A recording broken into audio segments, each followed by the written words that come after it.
Deuxième jour du procès d'assises en appel de l'affaire Le Boulanger. Hier, la cour et les jurés ont entendu la mère de l'accusé, dont le témoignage a permis d'éclaircir certaines zones dont nous irons au tribunal en début de journal.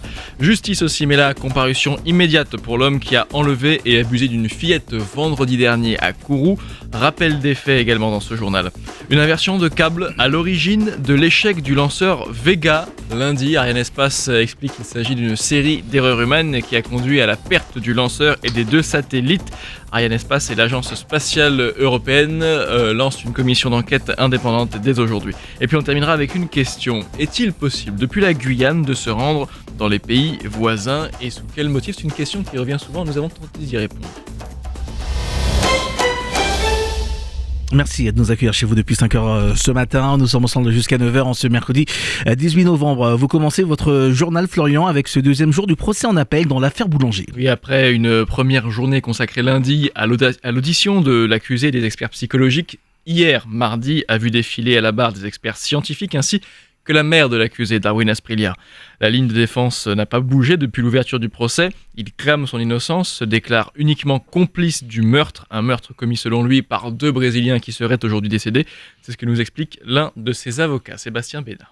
Lorsqu'il évoque pour la première fois ces 2 personnes, on est le 26 décembre 2017, il vient de se faire interpeller, il est entendu par le juge d'instruction qui pensait boucler son instruction. Il donne ces 2 surnoms à l'époque, mais les enquêteurs font rapidement le rapprochement avec l'identité véritable de ces 2 individus. Il y en a un effectivement qui est mort déjà 2 ans auparavant au Brésil, dans un accident avec un bus semble-t-il. En revanche, l'autre il est toujours en vie à ce moment-là. C'est-à-dire que lorsque les noms tombent, l'un des 2 est toujours en vie. Donc dans l'absolu, c'est une personne qui aurait pu être entendue. Cette personne, elle est décédée 3 semaines après dans des circonstances que l'enquête n'établira pas, c'est-à-dire qu'on n'a aucun élément sur les motifs de ce décès d'une personne qui, je crois, avait 23 ans à l'époque. Pour moi, s'il avait voulu véritablement faire une stratégie de défense, il aurait pris la précaution de donner des noms de personnes d'ores et déjà décédées au jour de l'évocation des faits. Le fait qu'il donne un nom d'une personne qui est en vie, qui aurait pu être entendue de façon assez facile, parce que c'est quelqu'un qui était incarcéré au CPG, donc ça n'aurait pas posé de difficulté de l'entendre à ce moment-là.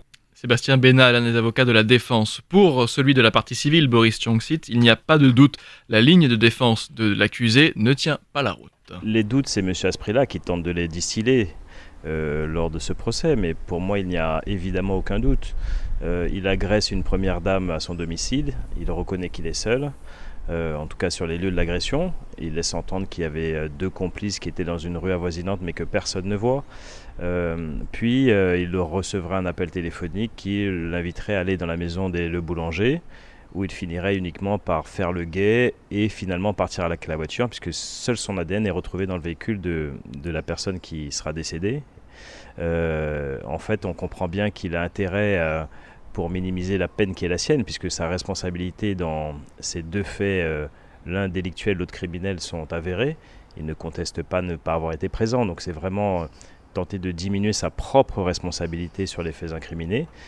Moi, je crois que cette stratégie qui est la sienne peut se comprendre, mais elle ne convaincra personne. Voilà les propos recueillis par Victor Zamit. Le procès se poursuit aujourd'hui, verdict attendu demain. Nous revenons également ce matin, Florian, sur cette affaire d'enlèvement et d'agression sexuelle à Kourou devant la justice. Un homme a été arrêté vendredi soir après avoir enlevé et agressé sexuellement une jeune fille mineure et handicapée, âgée de 7 ans. Ça s'est passé dans le centre de Kourou vendredi dernier, nous vous en parlions déjà. Il était donc jugé hier en comparution immédiate. Précision avec Clément Buzalka. Les faits se sont déroulés vendredi soir dernier dans le quartier de l'Eldo à Kourou. Un homme de 39 ans au volant de sa voiture invite une jeune enfant de 7 ans, déficiente mentale, à monter à bord. La jeune fille monte et la voiture part en trombe. Plus loin, elle tombe en panne et l'homme, déjà alcoolisé, se remet à boire 2 bières. Il commence alors à toucher l'enfant, l'embrasser et lui caresser les parties intimes. Entre-temps, un témoin a donné l'alerte, les gendarmes quadrillent rapidement la ville. La fillette est retrouvée, l'homme arrêté.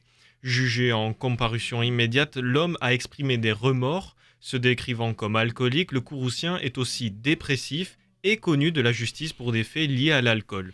Devant les juges, il répète « Je suis honteux d'avoir fait cela ». Mais ses regrets ne convainquent pas les magistrats. Suivant le réquisitoire du parquet, l'homme est condamné à 2 ans de prison, dont 1 an ferme. Les précisions de Clément Buzalka sur cette affaire à Kourou. Une série d'erreurs humaines, dont une inversion de câble à l'origine de l'échec du lancement Vega de lundi soir. Lors d'une conférence de presse, le PDG d'Arianespace, Stéphane Israël, a précisé que ce ratage qui a entraîné la perte du lanceur et des 2 satellites n'avait rien à voir avec celui de juillet 2019. Les causes en sont différentes. Arianespace et l'Agence spatiale européenne mettent en place dès aujourd'hui une commission d'enquête indépendante chargée de valider définitivement le scénario identifié. Si vous habitez la CACL et que vos poubelles n'ont pas été ramassées hier, c'est très possible, eh bien pas d'inquiétude, ce n'est pas une nouvelle grève, mais simplement une panne de matériel, une panne de camion qui a empêché les tournées d'avoir lieu correctement hier. Tout devrait rentrer dans l'ordre ce matin, pas d'inquiétude. Vous avez rassuré du monde ce matin en donnant cette information. Florian, à 7h10, une question que nous nous posons tous. Peut-on prévoir un séjour hors de la Guyane ? Eh bien, le confinement se poursuit dans l'Hexagone ainsi qu'en Martinique, au moins jusqu'au 1er décembre à minima. On verra ce que dira le président de la République la semaine prochaine, il doit prendre la parole. Et même si la Guyane reste épargnée par cette mesure pour le moment, eh bien, se déplacer et quitter le territoire est très restreint, notamment pour aller chez nos voisins.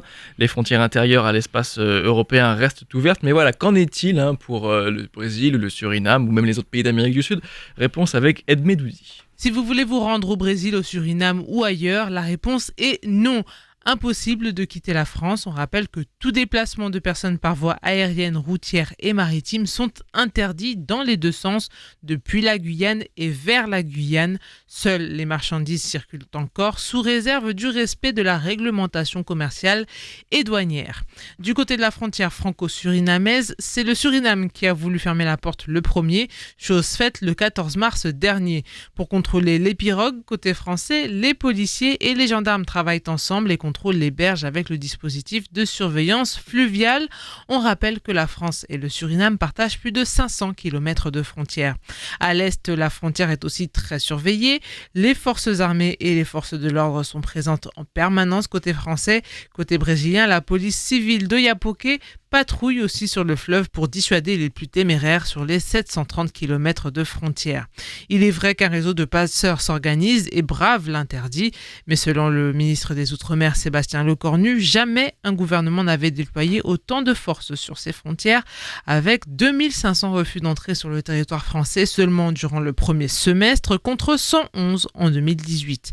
Pour les étrangers qui veulent venir en Guyane, seuls les déplacements professionnels nécessaires à la continuité économique du territoire sont autorisés. Sinon, en présentant les pièces justificatives adéquates, seuls les ressortissants de l'Union européenne, les étrangers résidant déjà en Guyane, les professionnels de santé venus pour lutter contre le Covid, les professionnels assurant le transport de marchandises et les marins sont autorisés à entrer sur le territoire guyanais. Voilà, comme ça, c'est plus clair. Merci. Donc c'est non. Donc non, c'est non, sauf pour certaines personnes. Elle vient de, Oui, mais en vient de majorité, le dire. en majorité, c'est non. En majorité, c'est non, évidemment. Kian, si vous n'êtes pas quelqu'un qui vient soigner les gens de la Covid-19 ou autre. On termine avec l'état de catastrophe naturelle qui sera reconnu pour les communes de Martinique et de Guadeloupe, éprouvées par de fortes intempéries ces derniers jours, si elles en font la demande. Le ministre de l'Outre-mer l'a annoncé au député martiniquais Serge Letchimy, qui l'interrogeait hier à l'Assemblée. 5 communes de Martinique et 7 de Guadeloupe ont déjà déposé des dossiers pour faire reconnaître cet état de catastrophe naturelle.